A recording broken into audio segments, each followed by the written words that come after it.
Aleluia. João capítulo de número 20, a partir do versículo de número 1. Na madrugada do primeiro dia da semana, sendo ainda escuro, Maria Madalena foi ao sepulcro e viu que a pedra fora removida da entrada. Correu ela ao encontro de Simão Pedro e de outro discípulo a quem Jesus amava e lhe disse: Tiraram o Senhor do sepulcro e não sabemos onde o colocaram. Então Pedro saiu com outro discípulo e foram ao sepulcro. Os dois correram juntos, mas o outro discípulo correu mais depressa do que Pedro e chegou primeiro ao sepulcro. Abaixando-se, viu no chão os lençóis de linho, mas não entrou. Chegou Simão Pedro, que o seguia, entrou no sepulcro e viu no chão os lençóis e o lenço que cobria a cabeça de Jesus.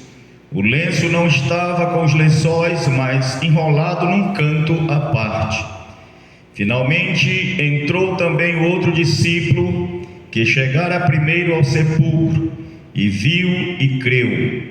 Ainda não haviam compreendido que, conforme a Escritura, era necessário que ele ressuscitasse dos mortos. Glória a Deus. Irmãos, podem tomar assento e nós vamos na direção do Espírito Santo e na permissão do Senhor Jesus Cristo nesta noite falar acerca do seu retorno à terra. Jesus levou seus discípulos ao término do seu ministério a um lugar chamado Monte Olival, ou também Monte das Oliveiras. E ali no Monte Olival, o Senhor Jesus Cristo deu as suas últimas instruções aos seus discípulos. E à vista de todos os seus discípulos, ele começou a ascender aos céus. Isto é, ele começou a subir para os céus. E Jesus Cristo foi ascendendo, subindo. E diz a Bíblia que os discípulos ficaram pasmados, porque eles haviam visto Jesus Cristo já transformando água em vinho. Este foi o seu primeiro milagre terreno. Eles já haviam presenciado Jesus Cristo multiplicar pães, e este foi um grande milagre que, aliás, ele fez por 2 vezes. Eles já haviam visto Jesus Cristo purificando os leprosos, dando vista aos cegos e até mesmo ressuscitando mortos, como ele fez com a filha de Jairo e também com Lázaro, que jazia 4 dias na sepultura.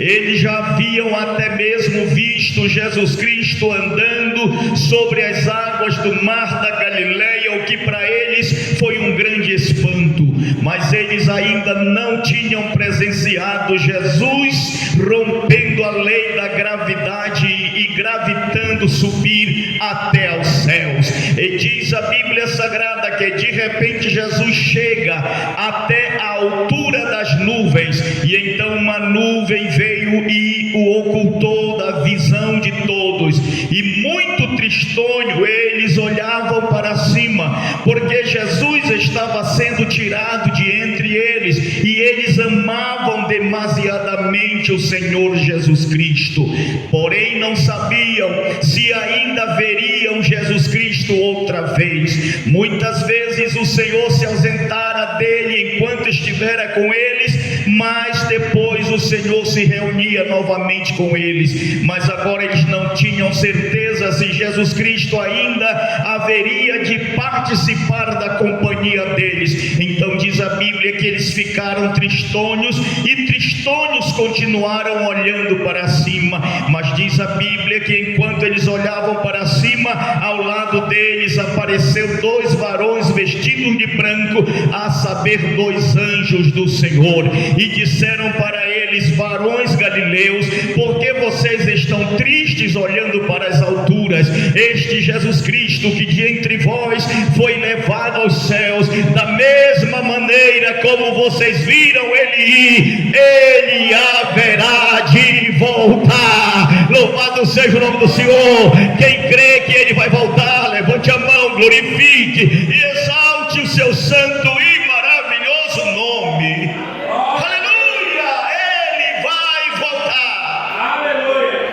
Queira Satanás ou não, ele vai voltar. Queira o ímpio ou não, ele vai voltar. Queira o inferno ou não, ele vai voltar. Quantos acreditam nisso? Levante a mão e diga: eu creio que ele vai voltar.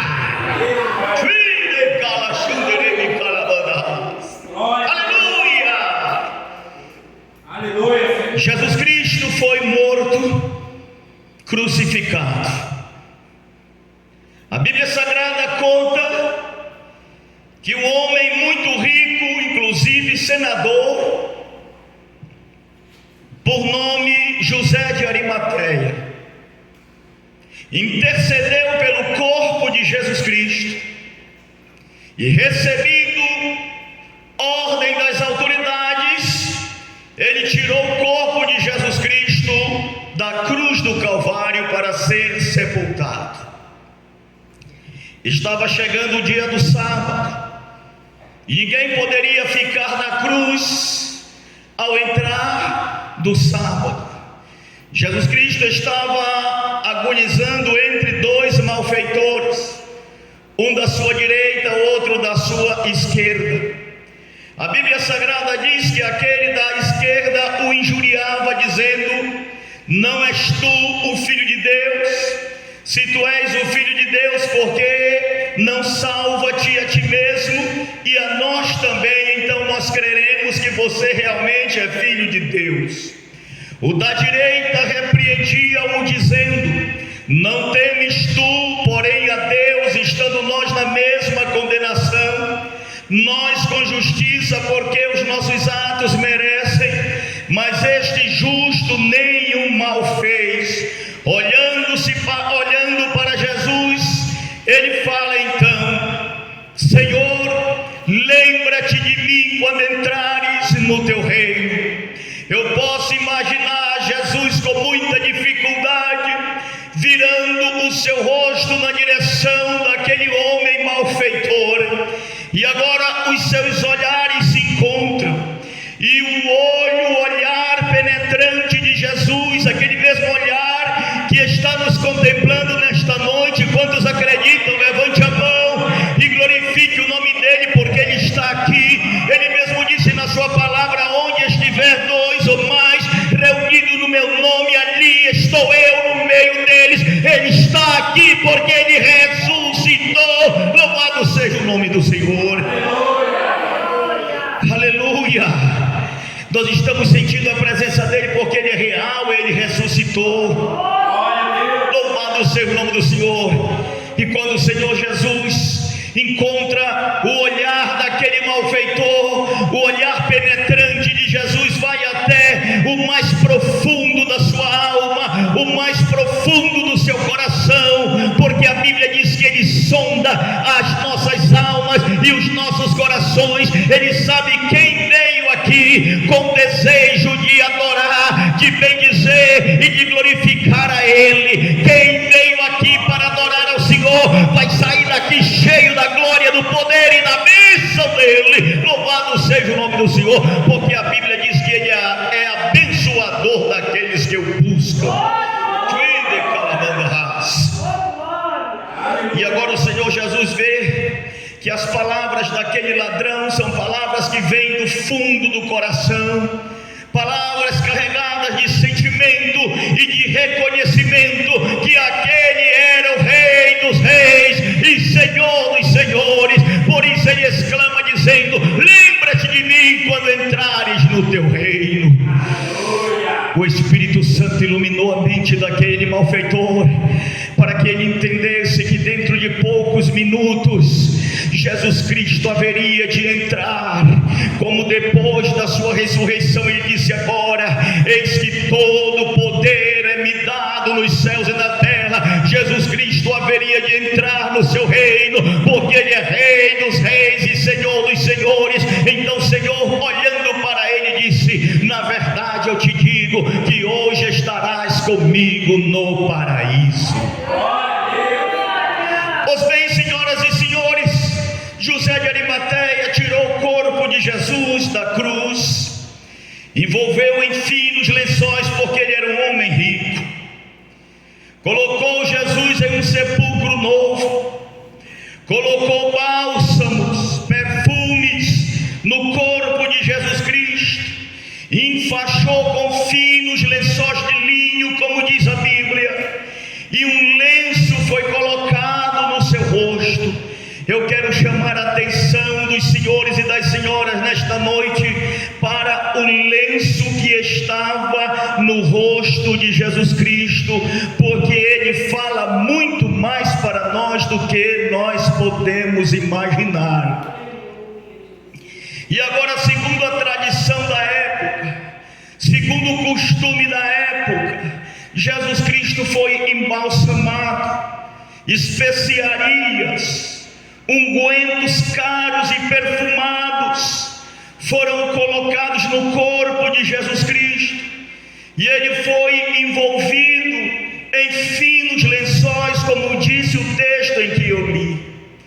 E agora Jesus Cristo está fazendo a obra do resgate daqueles que estão lá no Hades, porque a Bíblia diz que na sua morte ele desceu às partes mais profundas do inferno, trouxe cativo o cativeiro e deu dons aos homens, e pregou àqueles que estavam nas prisões. E diz a Bíblia que na sua morte, quando ele chega nas partes mais profundas do inferno e prega para aqueles que haviam dormido na esperança do Messias, os túmulos se abrem em Jerusalém e corpos de pessoas que estavam no pó são ressuscitados, e muitos foram vistos andando nas ruas de Jerusalém. Glória a Deus.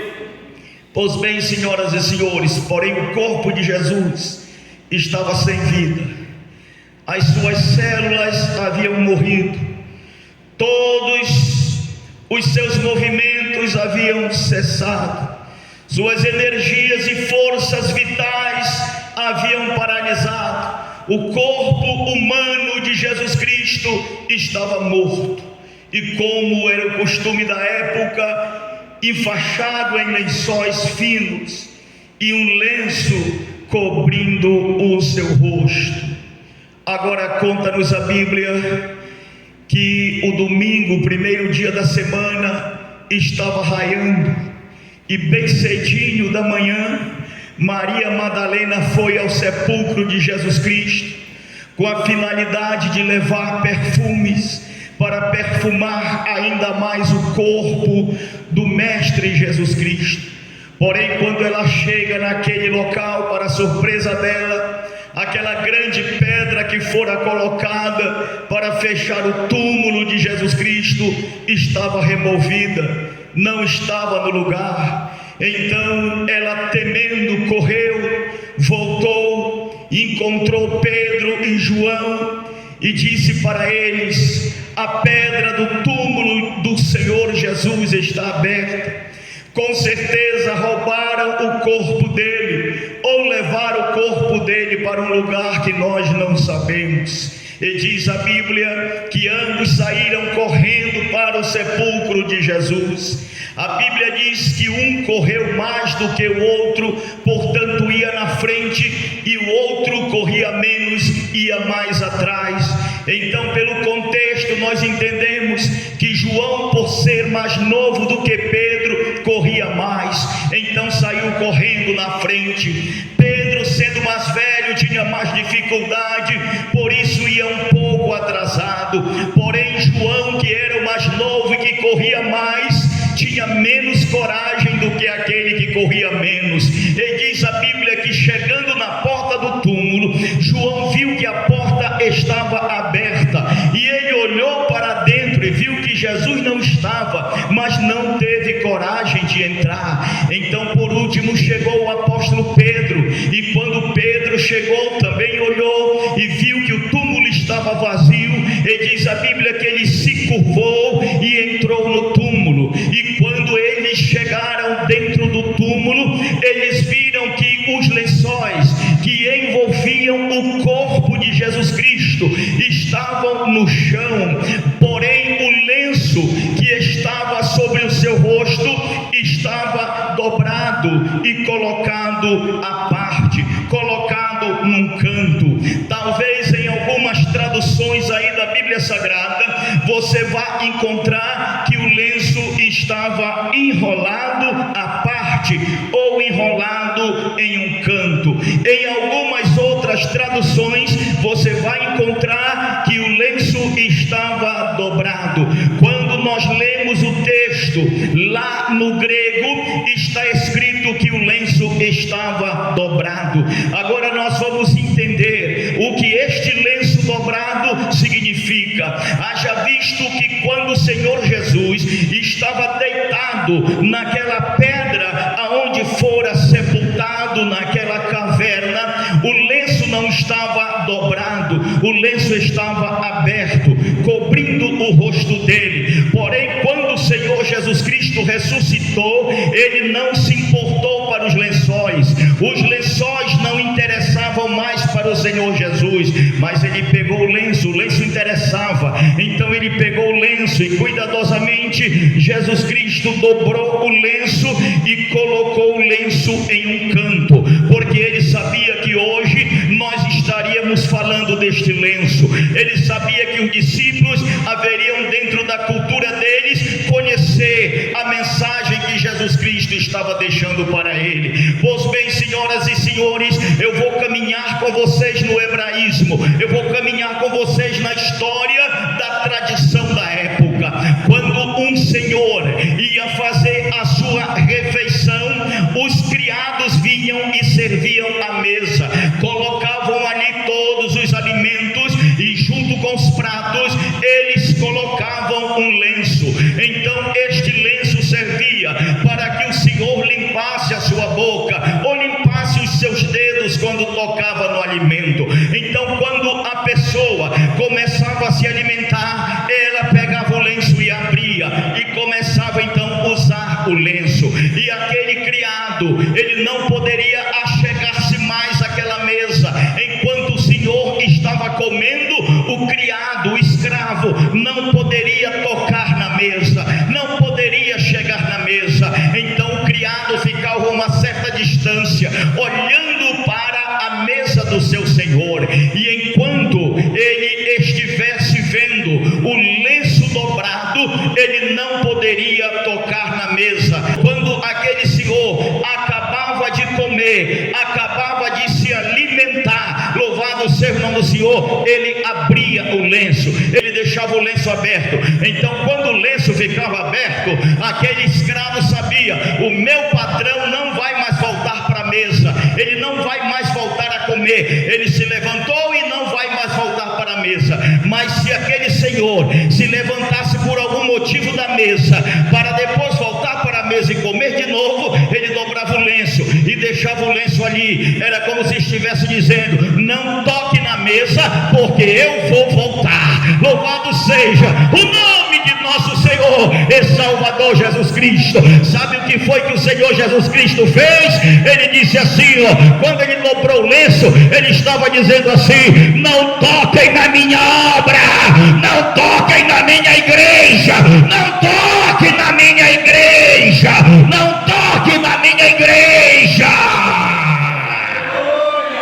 porque eu ainda vou voltar.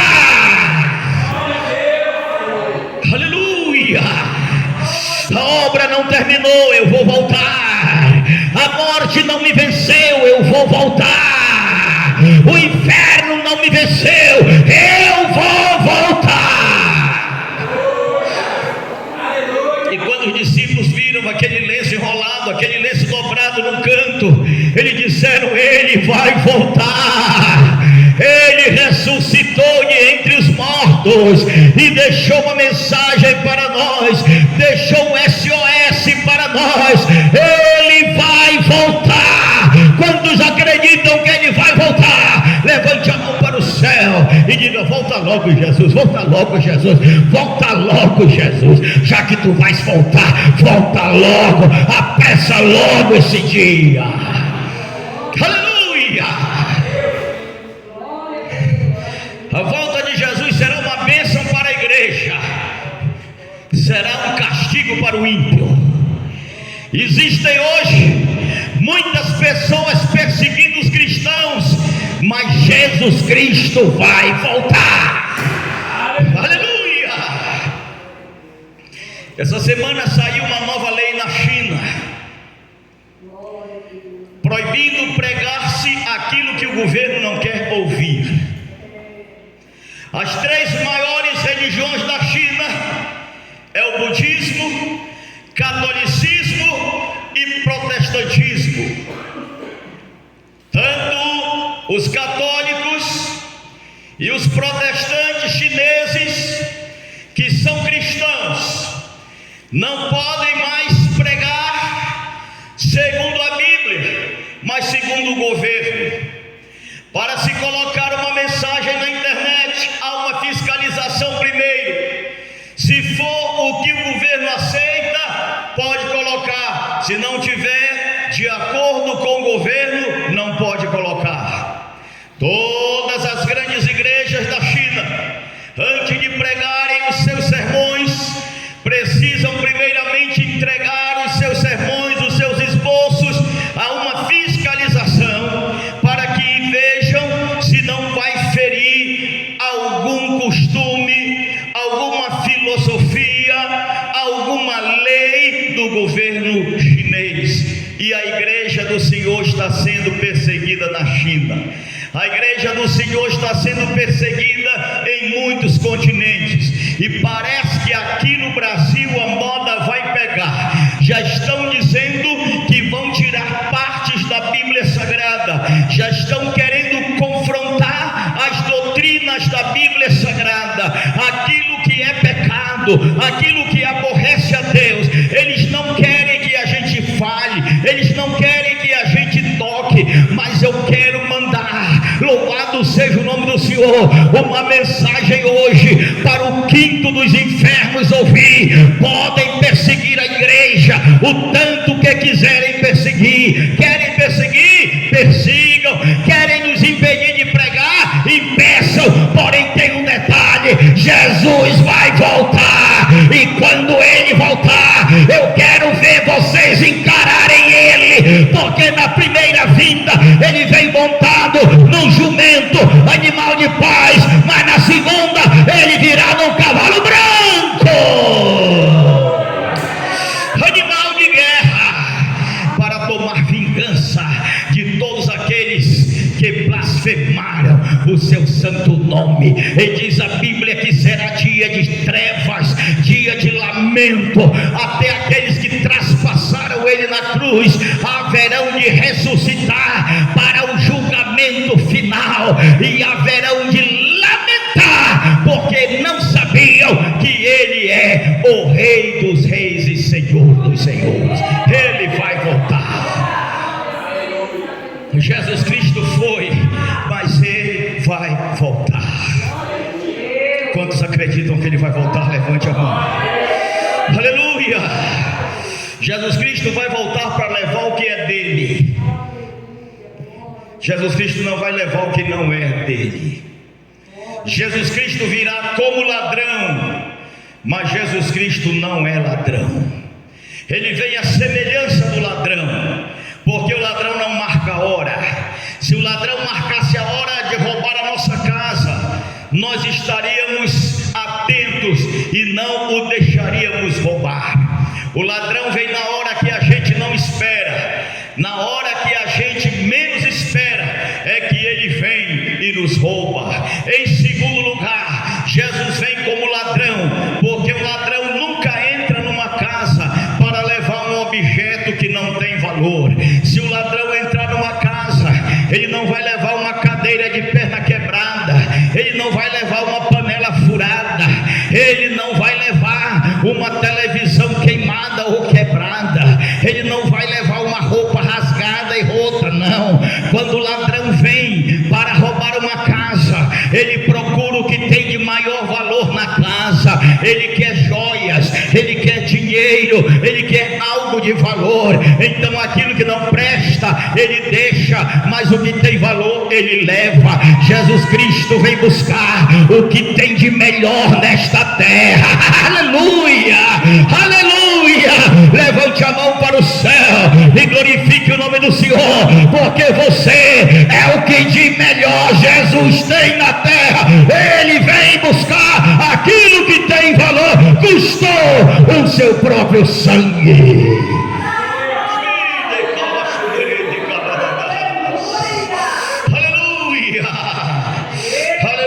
Levante a mão e diga: Jesus, eu fui comprado pelo teu sangue, eu estou te esperando, me leva logo, me leva logo, eu estou esperando, eu estou esperando. O ladrão a gente não espera, mas aquele que vem como ladrão, nós estamos a cada dia nos preparando para que quando ele venha, a gente vá com ele.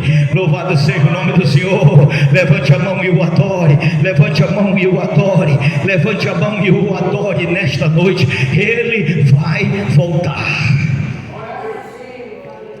Todos os sinais indicam que ele está para voltar. A Bíblia diz que é por se multiplicar a iniquidade, o amor de muitos haveriam de esfriar. Existem crentes que já estão com o amor congelado, corações viraram pedras de gelo, mas ainda tem um povo que sente a chama do Espírito Santo ardendo. Aleluia, levante a mão e glorifique o nome do Senhor. O amor do Senhor ainda está aceso no nosso coração. Ele vai voltar. As pessoas estão trocando o certo pelo errado, o errado pelo certo. Em muitos lugares a gente não pode pregar mais que Jesus Cristo vai voltar, porque deixa as pessoas chocadas. Eu vi um determinado pregador televisivo, pregador da televisão, pregando, e alguém perguntou para ele acerca da vinda de Jesus Cristo, e a resposta dele foi o seguinte: ele deu uma risada e disse: irmão, deixa isso para lá, nós ainda temos muitas coisas para conquistar. Nós ainda não entramos no continente europeu e queremos entrar no continente europeu. Agora que nós conseguimos entrar na África com a nossa denominação, mas nós queremos conquistar o mundo. Irmãos, eu não sei se aquele homem vai ter tempo de conquistar o mundo, porque a Bíblia diz que aquele que quiser ganhar o mundo perde a sua alma. Sabe por quê? Porque nós não sabemos a hora que ele vai voltar. Louvado seja o nome do Senhor. Nós devemos pregar o Evangelho noite e dia, louvado seja o nome do Senhor, mas com a consciência de que ele pode voltar até agora. Levante a mão comigo para o céu se você está preparado para subir. Jesus Cristo vai voltar. O apóstolo Paulo diz que se nós não tivéssemos esta esperança de que Cristo vai voltar, nós seríamos as pessoas mais infelizes do planeta Terra. Mas nós somos felizes, irmãos. Sabe por quê? Não importa o sofrimento, a nossa esperança é a sua vinda. O Rei dos Reis vem nos buscar. Nós aguardamos a sua vinda, diz o hino, até amanhã raiar. Louvado seja o nome do Senhor. Tudo isso que nós estamos fazendo aqui, nós devemos continuar fazendo, mas ele poderá voltar antes da gente concluir. Porém, se ele voltar antes da gente construir ou terminar ou finalizar, melhor ainda, porque nós não vamos pisar num porcelanato bonito como esse, não. Nós vamos pisar em ruas de ouro. Louvado seja o nome do Senhor. Levante a mão e glorifique o nome do Senhor. Para nós é muito melhor a sua vinda. Por isso ele disse: eu vou voltar. E os discípulos estavam olhando para cima lá no Monte das Oliveiras. E os anjos disseram: do mesmo modo como vocês viram ele ir, ele também haverá de vir. A vinda de Jesus Cristo se divide em duas fases. A segunda vinda de Jesus Cristo, porque a primeira fase ele veio para nascer como homem e morrer como homem e ressuscitar como Deus, para nunca mais morrer. Sabe por que os lençóis ficaram jogados no chão? Sabe por quê? Aqueles lençóis significavam Jesus dizendo assim: eu não preciso mais dos lençóis, porque eu nunca mais vou morrer, mas o lenço está dobrado, porque eu vou voltar. Louvado seja o nome de nosso Senhor e Salvador Jesus Cristo. A primeira fase da segunda vinda de Jesus Cristo chama-se manifestação do seu reino. Repita comigo: manifestação do seu reino. Essa fase é oculta. Jesus vem até uma certa dimensão do espaço sideral. Traduzindo para a nossa língua portuguesa, está escrito: ele vem até as nuvens do céu. Não significa que ele vem até nesses gases brancos que a gente enxerga, que condensam-se e se descondensam formando a chuva. Assim foi traduzido para a língua portuguesa, mas lá nos textos dos manuais mais antigos está dizendo que ele vem de uma forma oculta. Só a igreja vai contemplá-lo. Louvado seja o nome do Senhor, porque ela vai se encontrar com ele lá nas nuvens do céu. O Espírito Santo que está hoje conosco vai nos levar ao encontro do Senhor, assim como o Pai leva a noiva para entregar ao noivo. O Espírito Santo levará a noiva do Cordeiro e entregará para ele lá no espaço. Aí diz a Bíblia Sagrada que o Senhor trará com ele os nossos galardões. Nós seremos recompensados por tudo aquilo que fizemos pela sua obra. Depois entraremos na cidade santa, na cidade celestial. A Bíblia diz que nesse período aqui na terra vai começar uma época chamada Grande Tribulação. 7 anos de sofrimento na terra. O Espírito Santo e a igreja não estarão aqui. Então Satanás vai assolar este planeta. Começar-se-á um período chamado a Grande Tribulação. E todos aqueles que não negarem o nome do Senhor e não foram arrebatados e não negarem o nome do Senhor, esses serão mortos. Porém, aqueles que negarem o nome do Senhor continuarão com vida, mas terão sentenciado seu próprio destino de perdição eterna. Enquanto esse período da grande tribulação estiver acontecendo aqui na terra, estará acontecendo uma festa de 7 anos lá no céu. É o casamento do Cordeiro com a noiva. Foi por isso que ele, falando ao seu discípulo na noite em que ele haveria de ser traído, ele instituiu o que nós vamos tomar hoje, a Santa Ceia. Ele partiu o pão e disse para eles: comei, porque isto é o meu corpo que é dado entre vós. Semelhantemente, depois de haver ceado, ele tomou também um cálice, dizendo: este cálice é a nova aliança no meu sangue. Fazei isto todas as vezes que vocês beberem em memória de mim. E eu não mais tomarei do fruto da videira com vocês, até que eu toma novo no reino de meu Pai, juntamente com os meus eleitos. Levante a mão, porque muito em breve a igreja não estará mais ceando aqui na terra, porque Deus tem uma ceia preparada para ela lá no céu. Se você acredita, rasgue uma glória a Deus bem alto aí para ele. Mas esse dia está para acontecer. Essa é a primeira fase, chamada manifestação da sua glória. A segunda fase é chamada resplendor da sua glória. Manifestação do seu reino ou da sua glória, e depois resplendor da sua glória. Israel vai ser sitiado por todos os seus lados e trincheiras. Todas as nações da terra vão querer destruir a nação que gerou o Messias para a nossa salvação, a saber, Jesus Cristo. E Israel será odiado por todas as nações da terra. O Apocalipse diz que no vale do Meguido, ou também chamado Vale de Josafá, e mais conhecido como Vale do Armagedon, haverá uma grande guerra contra Israel. Nações de todos os continentes estarão ali para destruir Israel. O anticristo estará no auge da sua força, e ele tentará esmagar Israel e destruir Israel. E diz a Bíblia Sagrada que nesse momento estará se terminando as bodas do Cordeiro lá em cima. 7 anos já terão se passado. Então Israel, vendo que não tem saída, vendo que vai perecer, vendo que vai ser esmagado pelos seus inimigos, ele vai clamar ao Senhor e vai pedir livramento, e lá do céu Jesus vai ouvir juntamente com a igreja.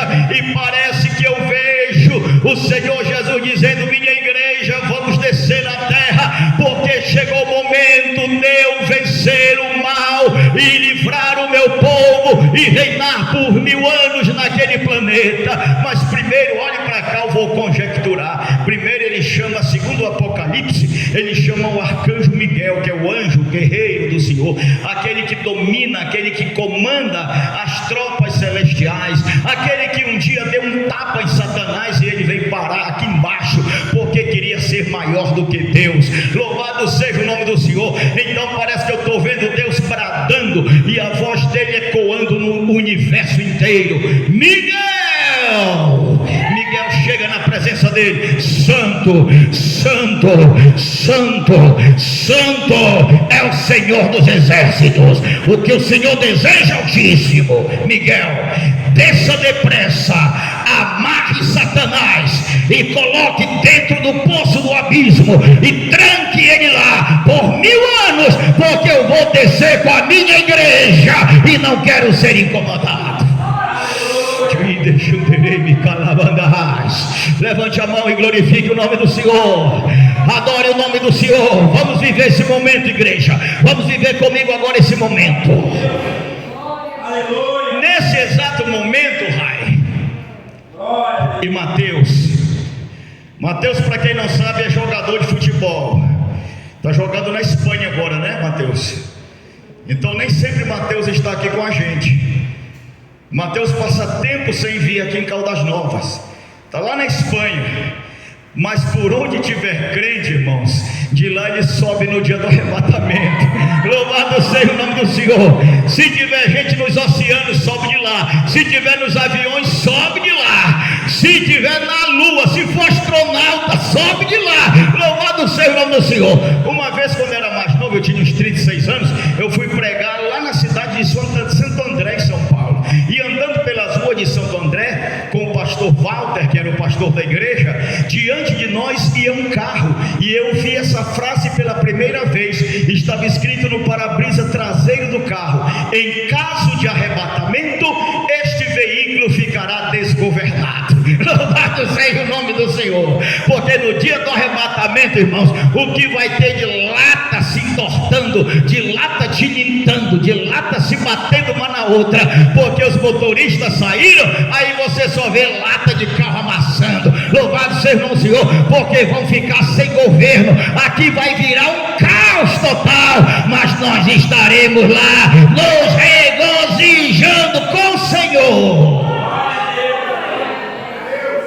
Agora vamos lá para o Armagedon. A Bíblia Sagrada diz que o arcanjo Miguel desce e prende Satanás por 1000 anos. E logo em seguida acontece a segunda fase da segunda vinda, chamada resplendor da sua glória. Aí diz a Bíblia que nessa segunda fase todo olho verá. Todos os canais de televisão, eu acredito que vão estar no Vale do Armagedon.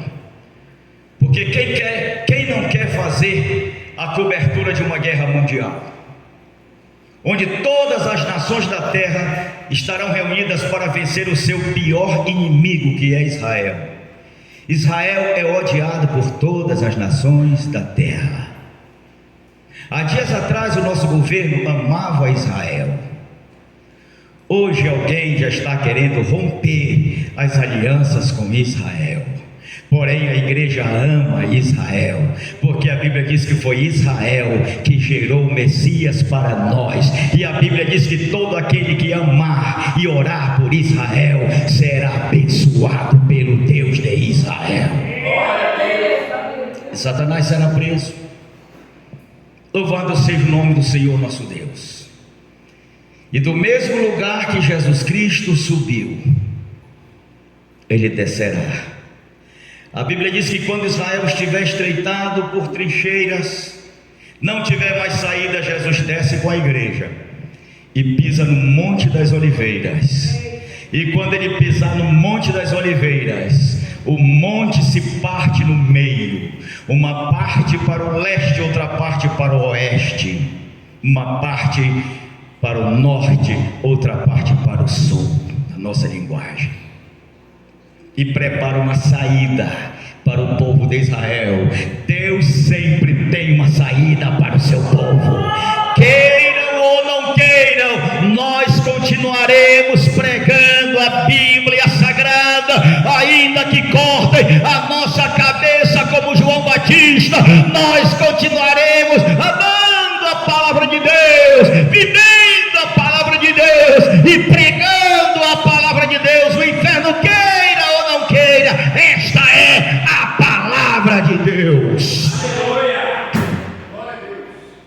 Quantos estão dispostos a servir a Jesus e não retroceder diante do adversário?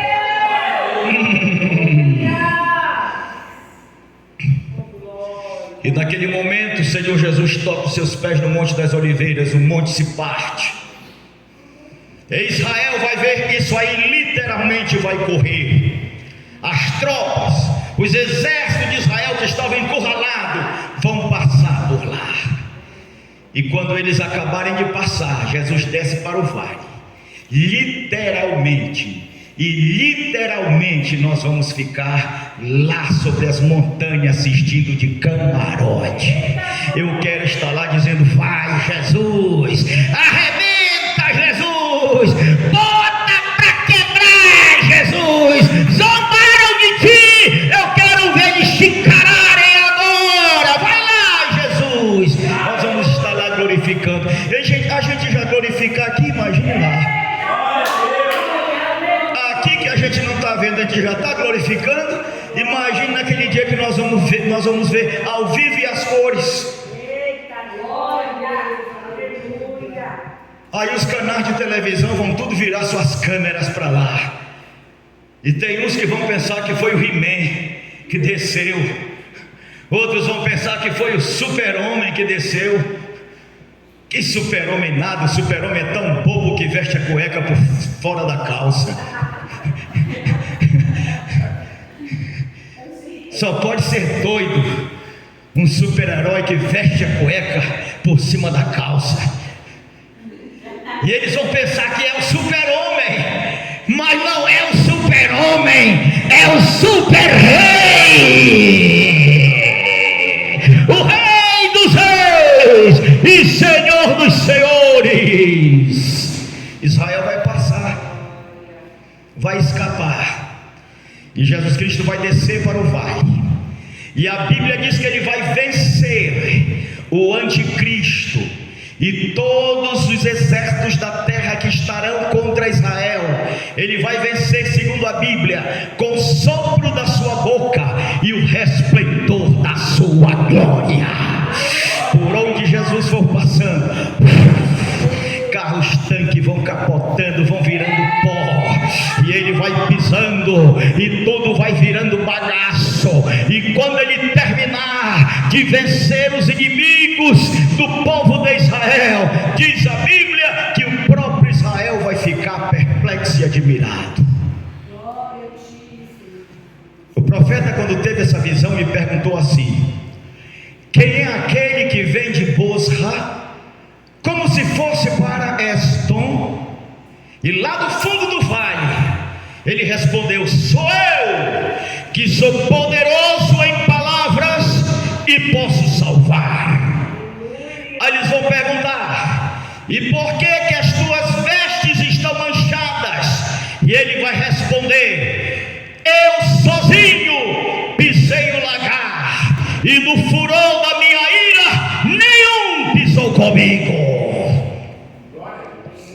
Aí eles vão perguntar: e que feridas são essas nas tuas mãos? Ele vai dizer: são as feridas com as quais eu fui ferido na casa de meus amigos.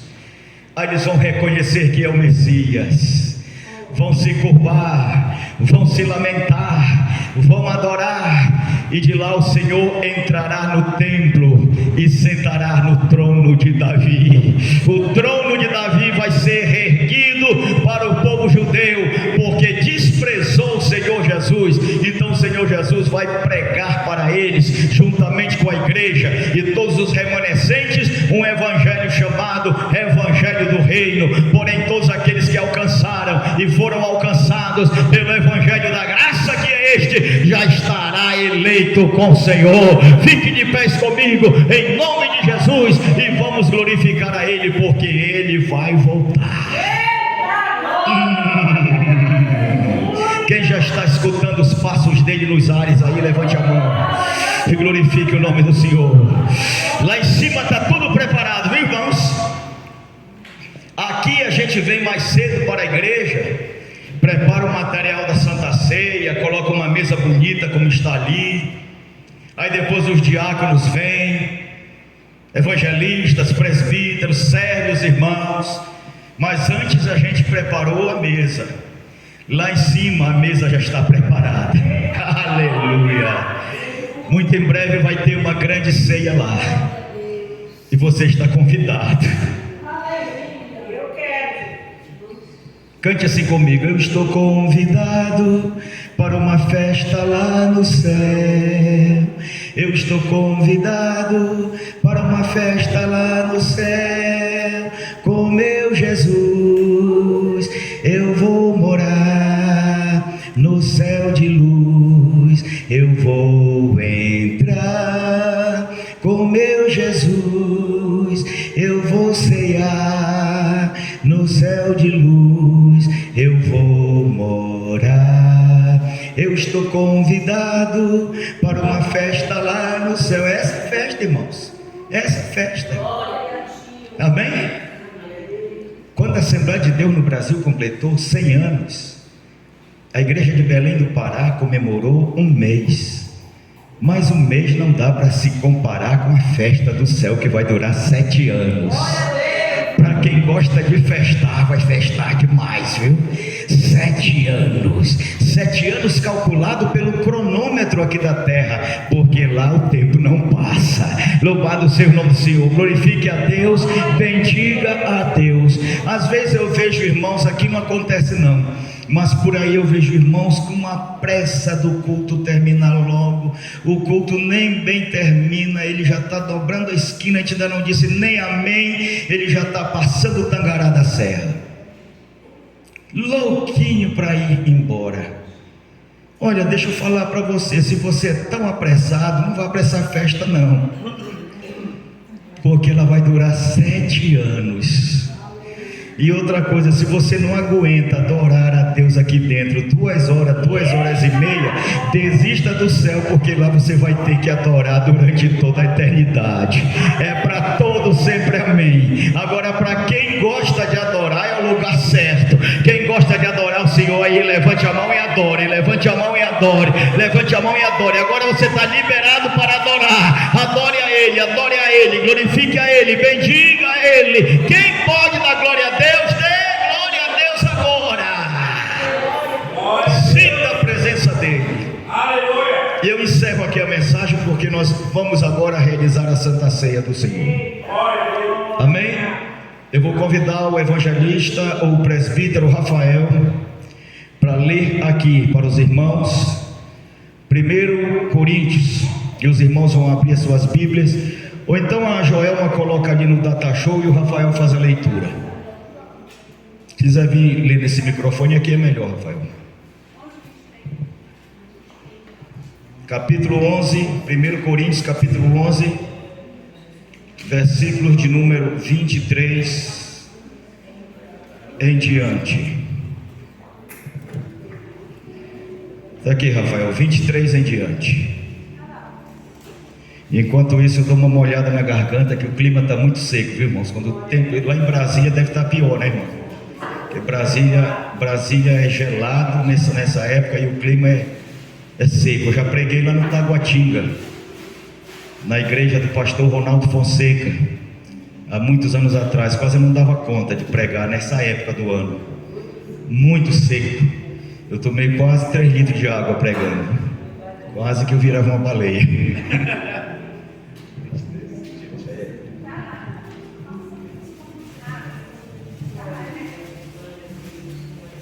Aqui tá, a letra tá boa. Amém, irmãos? Pois eu recebi do Senhor o que também vos ensinei, que o Senhor Jesus, na noite em que foi traído, tomou o pão e, tendo dado graças, o partiu e disse: isto é meu corpo, que é entregue por vós, fazei isto em memória de mim. Amém? Glória a Deus.